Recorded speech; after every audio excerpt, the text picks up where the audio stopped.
Bem-vindo ao canal Contador de Histórias. A história de hoje, Caverna do Dragão, a Dungeons & Dragons. É uma série de animação, baseada no jogo de RPG.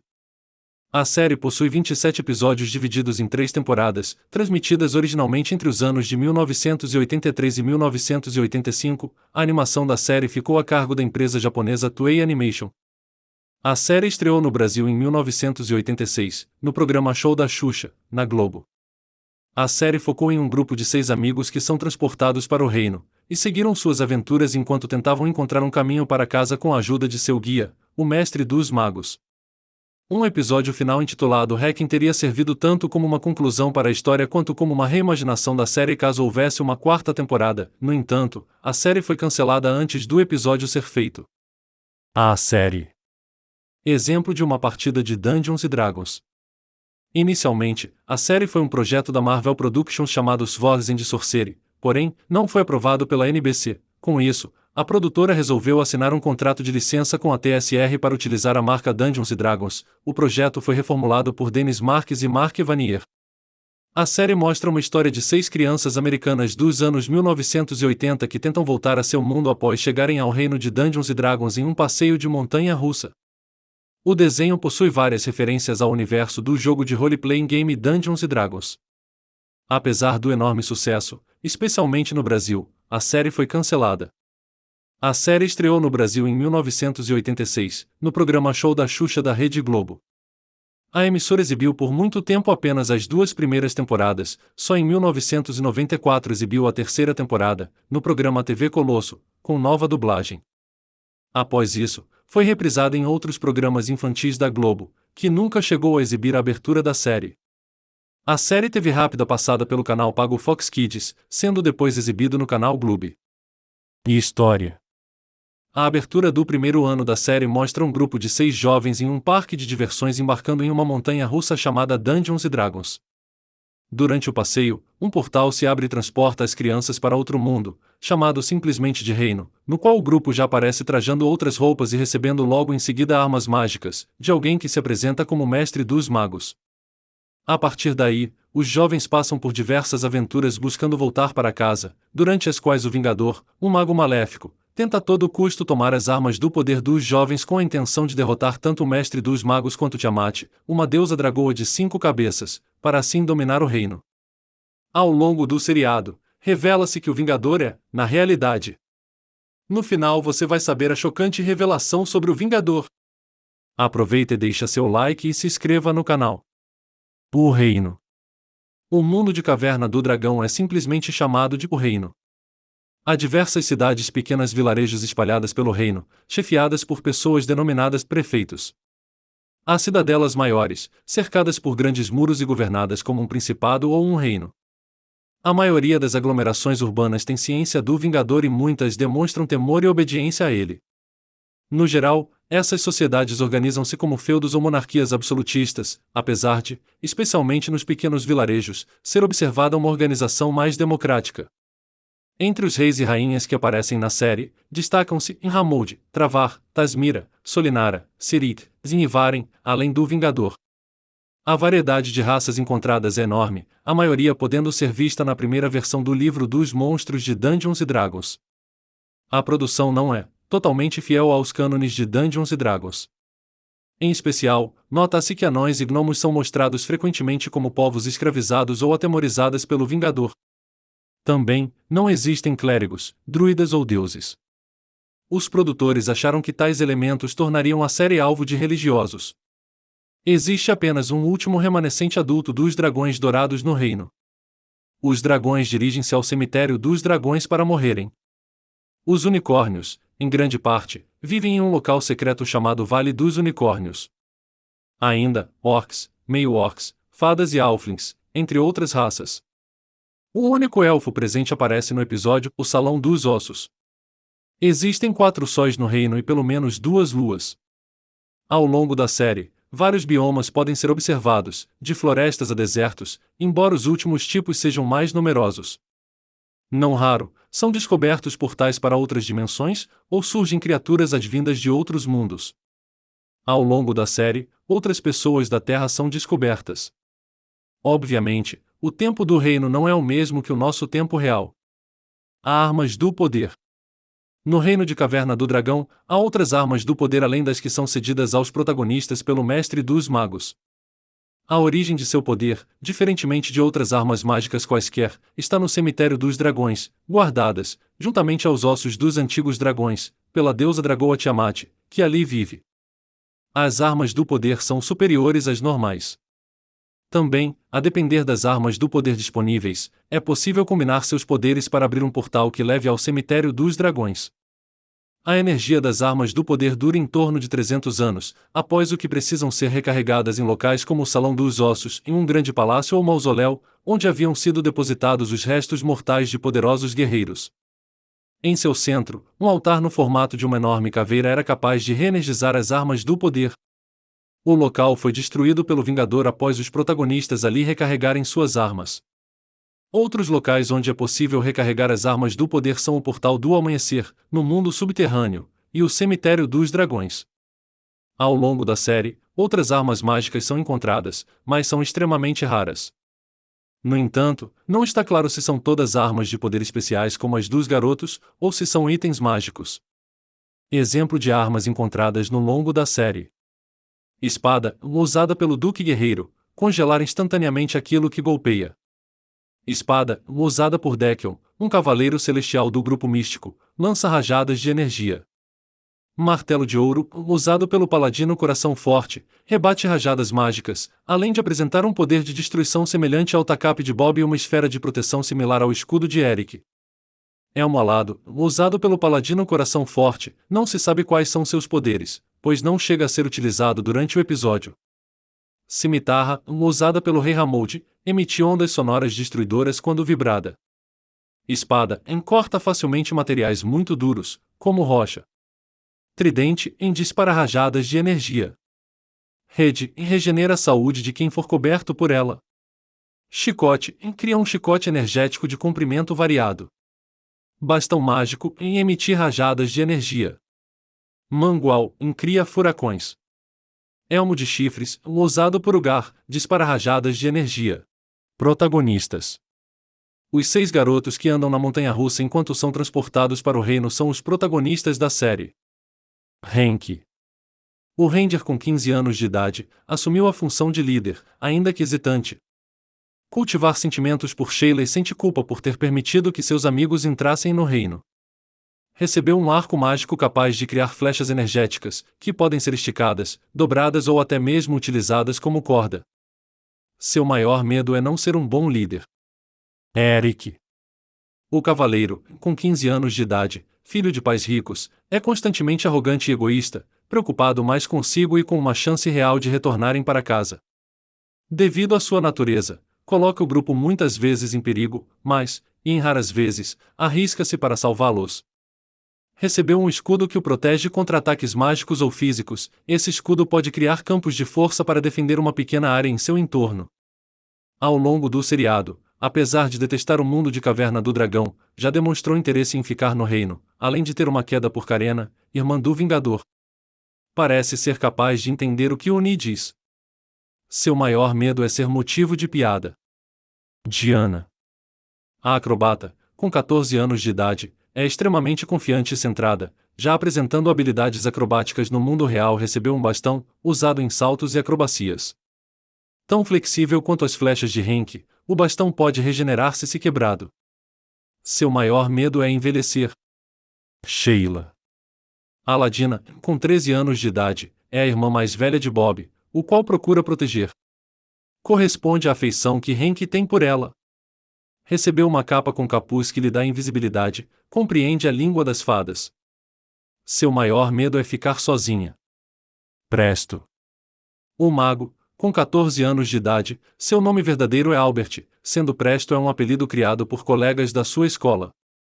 É muito inseguro e sua falta de habilidade física e timidez lhe dão o estereótipo do nerd. Suas trapalhadas, quando não catastróficas, costumam ser motivo de chacota do grupo, especialmente de Eric. Já demonstrou vontade de ficar no reino. No reino, sua grande paixão foi Varla. Recebeu um chapéu de feiticeiro, do qual podem ser retirados objetos e magias aleatórias. O poder do chapéu não é inteiramente dominado por Presto, que em determinados momentos do seriado passa a recitar versos ao utilizar a arma. Seu maior medo é perder seus óculos e não conseguir enxergar. Bob. O bárbaro, com 8 anos de idade, é irmão caçula de Sheila. Impetuoso, mostrando imprudência, o que por vezes cria problemas para o grupo. Não costuma ter paciência com Eric e afeiçoou-se de maneira especial por Uni, recebeu um tacape, cujo golpe, muito forte, é capaz de quebrar pedras e criar pequenos abalos sísmicos. Parece compreender a linguagem dos unicórnios ou, pelo menos o que Uni tenta dizer. Em nossa dimensão, havia se apaixonado por uma menina chamada Terry, que foi parar no reino da mesma maneira que Bob. Seu maior medo é ser tratado feito criança. Com exceção de 6 jovens, o seriado conta com uma pequena gama de personagens secundárias. Mestre dos Magos, espécie de mestre de RPG, é o guia dos garotos. Não se conhece seu nome verdadeiro, sendo o Mestre dos Magos uma espécie de cargo. Suas informações cifradas ocultam suas reais intenções e por vezes seus motivos se demonstram dúbios. No intento de ajudar o grupo a retornar a seu mundo, acaba por utilizá-los para enfrentar as forças ocultas do reino, especialmente o Vingador, e assim restaurar o equilíbrio entre ordem e caos. O Mestre dos Magos possui uma espécie de energia vital que, se esgotada, faz com que ele morra e seu corpo desapareça. Uni. Um filhote fêmea de unicórnio aparentemente órfão, o que se torna a mascote das personagens e tem afeto especial de Bob. Não domina plenamente os poderes mágicos auferidos por seu chifre, especialmente a capacidade de se teletransportar uma vez ao dia. Por pertencer ao reino, não pode acompanhar os garotos de volta ao mundo real. Vingador. Um feiticeiro maléfico, opressor de diversos povos e raças, com grandes habilidades místicas. Ao longo do seriado, o Mestre dos Magos dá a entender que o Vingador já foi uma boa pessoa há muito tempo, e que o vilão se demonstrou o maior dos erros do Mestre. Ao final da batalha no Cemitério dos Dragões, o Vingador tenta dominar plenamente o reino e derrotar Tiamat e, para tanto, deseja as armas do poder dos garotos para ampliar seus poderes. Entre as criaturas que compõem seu exército, encontram-se orcs. O Vingador tem mais de 1000 anos. E é especialmente vulnerável a um tipo de joia conhecida como Coração de Pedra. Aparentemente, o Vingador usufrui de algum tipo de imortalidade que lhe garante o retorno à vida mesmo quando seu corpo é temporariamente destruído. Ao longo do seriado, diferentes castelos são mostrados como morada do Vingador, especificamente em um, é possível ver uma estátua do Vingador com 2 chifres. Apesar de sua natureza malévola, o Vingador foi capaz de demonstrar certa justeza para com os garotos algumas vezes. Ele serve a uma entidade conhecida no mundo real como mal e cognominada no reino como aquele cujo nome não deve ser pronunciado, uma entidade multidimensional de enormes poderes. Diferentemente das armas do poder ou de criaturas advindas do reino, como Uni, o Vingador é capaz de invadir o mundo real e fazer uso de sua magia. Frequentemente, cavalga uma criatura cuja raça é denominada Pesadelo. Apesar de ter um par de asas, o Vingador não é capaz de voar, diferentemente de sua montaria, que por sua vez não possui asas. Ele tem uma irmã chamada Carena, que também tem poderes mágicos. Tiamat é uma terrível deusa dragoa de 5 cabeças, cada qual representando uma das raças de dragões cromáticos da primeira versão de Dungeons & Dragons, em vermelha, azul, verde, preta e branca. Tiamat vive no Cemitério dos Dragões, como guardiã dos ossos dos antigos dragões que ali se dirigiram para morrer, bem como de algumas armas mágicas como as que o Mestre dos Magos deu aos garotos. É temida até pelo Vingador. Mesmo Tiamat é vulnerável a Dragonbane, uma erva letal para os dragões. Também, é capaz de realizar viagens interdimensionais, criando portais. Tiamat compreende a linguagem comum dos humanos. Demônio das Sombras, um outro personagem recorrente, serve ao Vingador como seu informante. Apenas mais adiante na série passa a interagir com os garotos, inicialmente os espreitando sem que eles tenham ciência. É extremamente leal a seu mestre, pelo qual nutre profundo temor.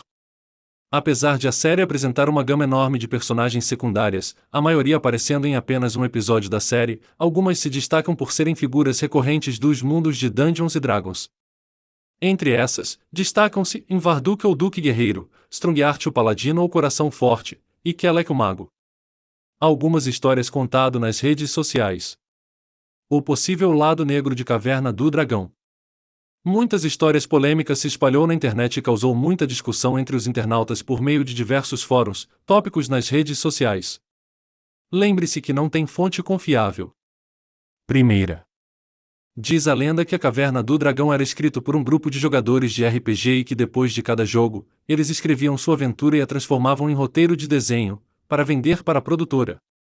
Como todo jogo de RPG tem um final, o desenho também teve. Mas esse final nunca foi ao ar, porque a produtora não comprou o último capítulo da Caverna do Dragão. A produtora negou-se a comprar o final por ele ser, no mínimo, cruel. Segunda. Na última aventura deles, Tiamat conta a verdade e depois eles a comprovam. O dragão conta que nunca mais eles voltarão para a Terra. Nunca, porque quando eles estavam descendo naquele carrinho da montanha-russa, eles não entraram em outra dimensão. O carrinho caiu, e eles morreram. Eles não vão voltar porque eles estão mortos. E lá é o inferno. Como nenhum deles era bonzinho na vida real, eles foram parar no inferno, depois que morreram na queda do carrinho e o demônio resolveu brincar com eles. Cruel e sádico, o demônio às vezes aparecia de vingador e às vezes de mestre dos magos. Os dois na verdade eram a mesma pessoa, o demônio, sádico, jogando e brincando com os novos moradores de seu império. O dragão, na verdade, é um anjo que vai até o inferno com a missão de tentar fazer com que eles descubram a verdade e que depois de tantas tentativas, acaba por revelá-la. O demônio tinha um capeta que o auxiliava neste trabalho. Alguém que sempre os impedia de voltar, ou seja, de descobrir que não havia como voltar, a pequena unicórnio, Uni. Ela na verdade, era um enviado do demônio que os acompanhava todo o tempo para atrapalhá-los e brincar com seus sentimentos. O final explicado de Caverna do Dragão. Devido ao cancelamento da série no meio da terceira temporada, o episódio nunca chegou a ser produzido oficialmente, embora seu roteiro tenha sido encomendado e escrito. Por volta do ano 2000, ao tomar conhecimento do boato descrito acima, Michael Reaves publicou o roteiro perdido em seu site pessoal, como forma tanto de desmentir o boato, quanto de entregar aos fãs algo próximo de um fechamento para a história da série. O episódio relata os acontecimentos finais da jornada dos 6 garotos, que recebiam enfim a possibilidade de escolherem voltar para casa, mas deixava a decisão em aberto para permitir uma possível quarta temporada da série, conforme lhe tinha sido requisitado à época. Esse roteiro a partir de então passou a ser considerado por muitos fãs como canônico e o final oficial da série. Na ocasião, Michael Reaves disse, em Eu Sei Que Só Falar, que isso das crianças estarem mortas não tem a mínima lógica, não será o suficiente para acabar com os boatos. Então eu resolvi gerar evidências, ao invés de só dizer que sim. Aqui está Hacking, o misterioso e tão falado episódio final de Caverna do Dragão é o rascunho inicial, que eu entreguei em 18 de maio de 1985. Espero que ele atenda às suas expectativas. Se sim, fico feliz. Se não, peço desculpas, mas por favor, tenha em mente o mantra que tem me servido muito bem há muitos anos: é só televisão. Em 2010, o cartunista brasileiro Reinaldo Rocha publicou uma versão não oficial em quadrinhos baseada no roteiro, que ele fez enquanto esteve hospitalizado ao longo de 2009. Enredo: o abandono do Mestre dos Magos.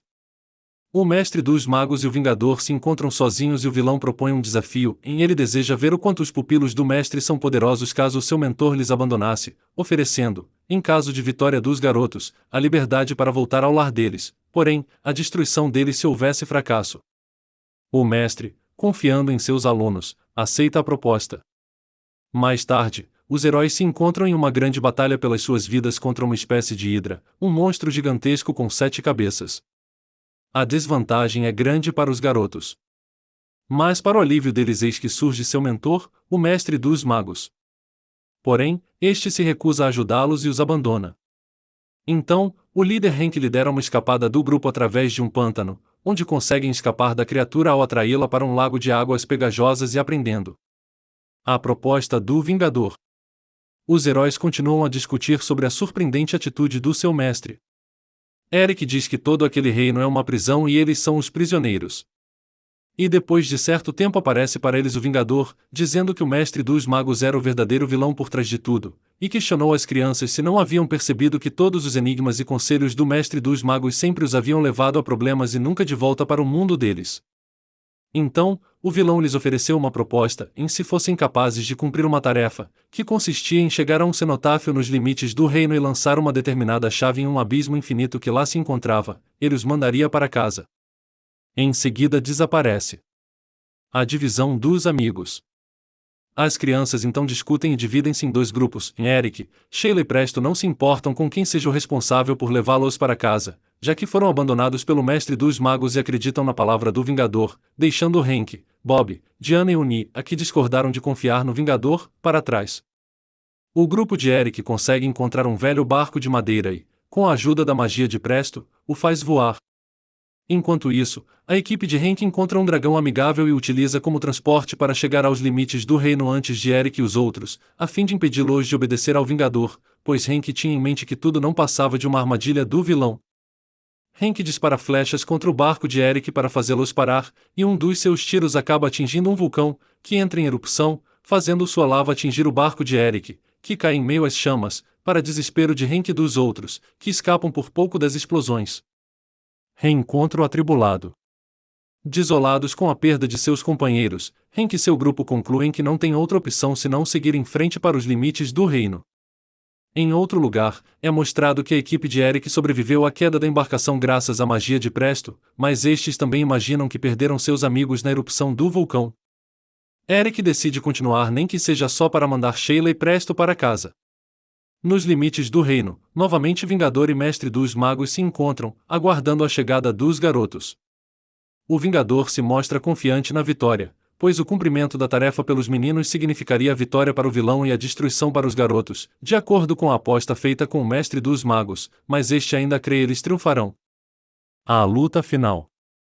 Na entrada para o cenotáfio, os dois grupos acabam se reencontrando, com muita alegria por todos continuarem vivos, mas logo discutem e se dividem novamente, pois todos continuam com as mesmas intenções. A equipe de Eric consegue despistar o grupo de Hank e entrar no cenotáfio a fim de completar a missão dada pelo Vingador. Mas lá dentro, todos são atacados por uma criatura ameboide gigante e entram em trégua para enfrentá-la. Bob com seu tacape consegue derrubar as paredes de uma passagem e soterrá-la escada abaixo, mas com isso o grupo fica sem ter mais como sair do local. Mais adiante, num salão, com aspecto de uma catedral onde aconteceria o desfecho final da luta, o Vingador e o Mestre dos Magos aguardam a chegada dos meninos. Há no lugar uma parede destruída que fica aberta ao abismo infinito citado pelo Vingador e um sarcófago no meio do salão. O Vingador olha com desprezo para a figura esculpida de uma pessoa de nobre aparência na tampa do sarcófago. Eles deixam o local, quando as crianças chegam. Sheila encontra uma fechadura no local. Os outros olham para o sarcófago e, ao avistarem o desenho esculpido na tampa do sarcófago, concluem que, exceto pelos detalhes da aparência diabólica, a nobre pessoa é o Vingador. Mesmo não compreendendo o significado daquilo, abrem o sarcófago e lá encontram a chave. Eric então tenta atirá-la no abismo ao lado, mas novamente é impedido por Hank. Nessa hora, a ameba gigante retorna e captura os jovens, com exceção de Hank e Eric, que lutam pela chave. Hank ganha tempo e diz a Eric que ele, Eric, tinha razão quando disse que o mundo em que eles estão é uma prisão, e diz que todos, até mesmo o Vingador, são prisioneiros, e que essa que eles seguravam era a chave da prisão.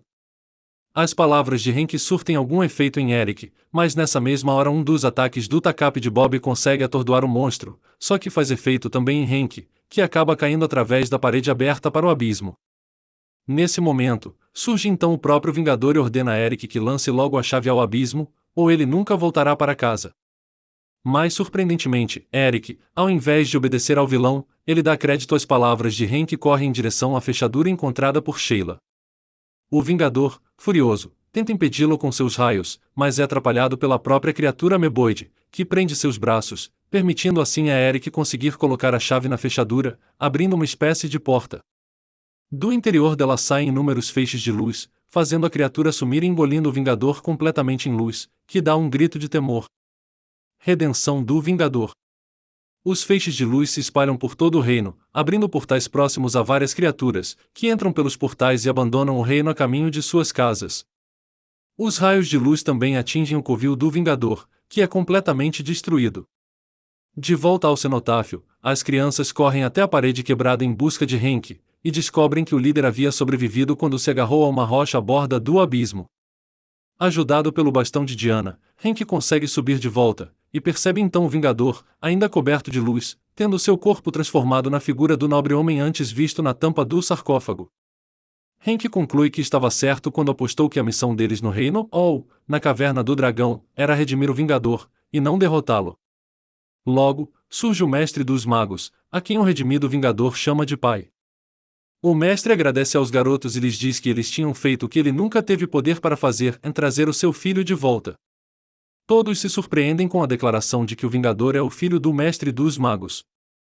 O Vingador diz que as luzes que os garotos haviam libertado quando abriram a porta faziam parte de toda a bondade que o seu pai lhe havia dado, e que ele havia aprisionado lá há milhares de anos, quando decidiu seguir outro mestre, que Hank logo entende que era, ó sem nome. Apresentado no episódio 22 ao Portal do Amanhecer. Então, o mestre dos magos puxa um último raio de luz da porta e assim faz aparecer um portal para o mundo dos garotos, dizendo que eles estavam livres para voltarem para casa, ou se quisessem, continuarem no reino, onde ainda haveria muitas aventuras a serem vividas e muito mal a ser enfrentado. A cena termina com as crianças e unifelizes em frente ao portal, prestes a tomarem sua decisão, com a câmera se afastando da sala e dos limites do reino, e cada vez mais além das nuvens, até mostrar uma vista de todo o reino de Caverna do Dragão. Uau, que história incrível, não é? Comenta aí o que você achou. Inscreva-se no canal. Deixe seu like de gostei no vídeo.